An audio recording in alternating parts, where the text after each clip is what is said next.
धुळे इथल्या साक्री तालुक्यातील पांझरा कान सहकारी साखर कारखाना कार्यान्वित झाल्यावर या माध्यमातून रोजगाराच्या क्षमतेत वाढ होईल असा विश्वास मंत्री दादाजी भुसे यांनी केला व्यक्त। अहिल्यानगर जिल्ह्यात अंमली पदार्थ विरोधी कायद्यान्वये दाखल गुन्ह्यातील एकूण 933 किलो 570 ग्रॅम वजनाचा साठा पोलिसांनी केला नष्ट।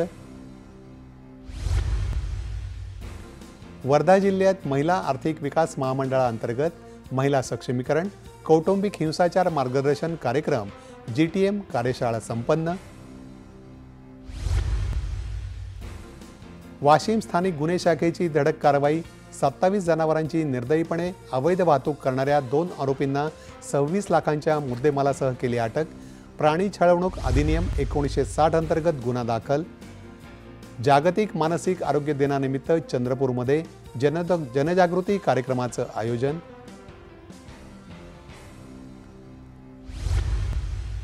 कोल्हापुरात जिल्हाधिकारी आणि जिल्हा परिषदेचे मुख्य कार्यकारी अधिकारी यांनी कार्यालयात सायकलवरून येत आज केला ग्रीन डे साजरा।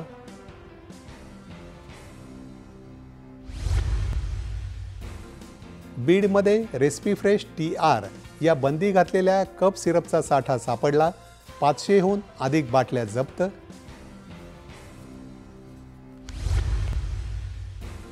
आणि आकाशवाणी मुंबई केंद्रातर्फे स्वरदीपोत्सव संगीत मैफिलीचं 11 ऑक्टोबर रोजी दादरच्या रवींद्र नाट्य मंदिर येथे आयोजन।